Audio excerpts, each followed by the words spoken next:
Mark, thanks for your time. What have you said to the players? Well done. Well done. Really good performance against a good team. We limited them to very few opportunities.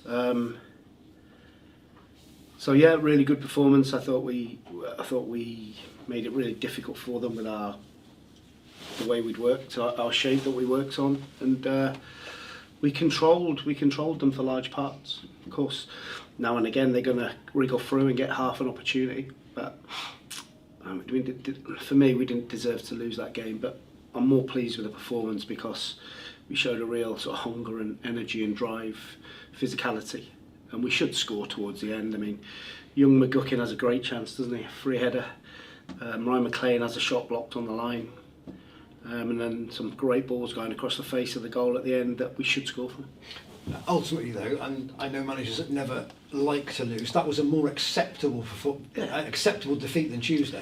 Oh God, yeah, but we had a lot more physicality in the team. You know, we had Frank, who, you know, keeps the ball at the top of the pitch for us because of his size.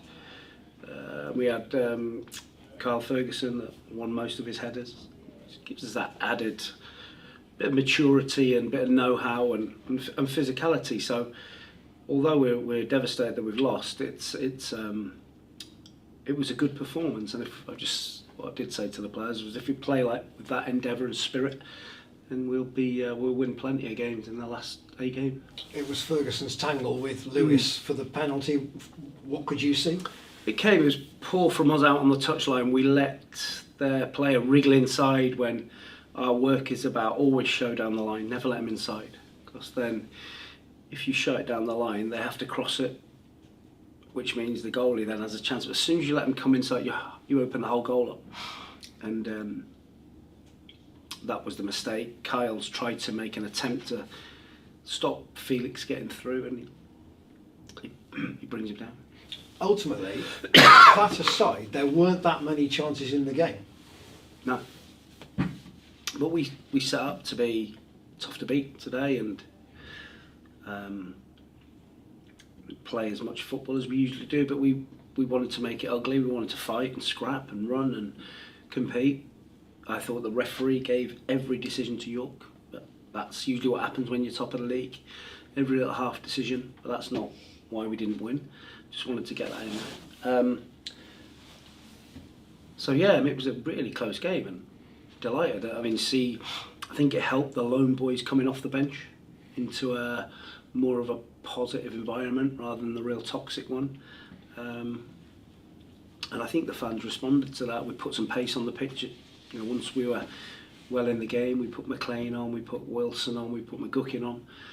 And I thought we took the game to them. I think you could tell at half time, actually, the response for the supporters around us suggested they could see the effort and the shape, even though it was still nil at the break, and you hadn't created a great deal. Yeah, there's not often this season you can label at our boys that they don't give what they've got. We've just been thrown off course with a horrendous injury list, which happens at times in seasons where it's just not your time and you get decimated. And we've had to react to that, and we have to recover and we have to be ready for Solihull and go and finish the season off properly. How is Brett? Sore. Very sore, yeah. Got big stud marks and swelling on his ankle. I thought it was knees to start with, but I think it's more of his shin and his ankle. So a clear week before you go to Solihull. They play tonight against Hartlepool. I saw them last week and they struggled to beat Ebbsfleet, so there's not a lot of confidence in their side either at the moment. No, but I wouldn't label that. You wouldn't have thought our boys were lacking confidence today. I thought they stood up to York and competed really well physically.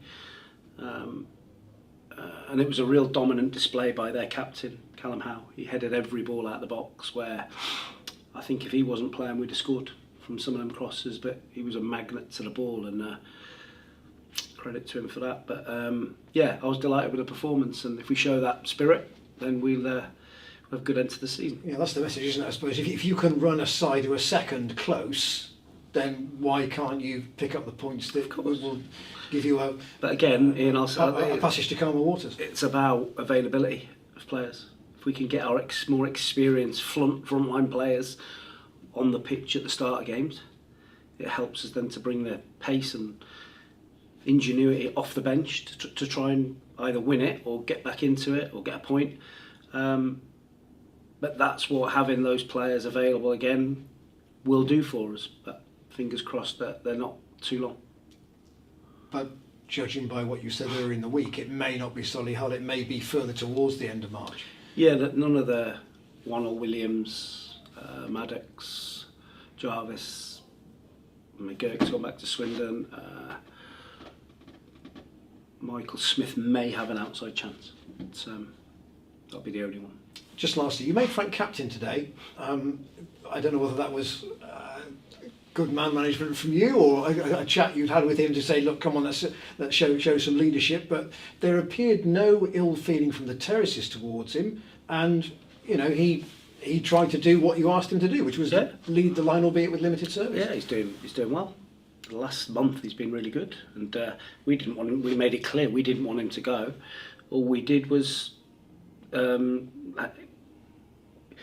His wish was to secure his family's future, which we completely understand that. And but for one reason or another, it didn't happen. And Frank, I expected nothing less from Frank than him to go to war today and put in a proper performance.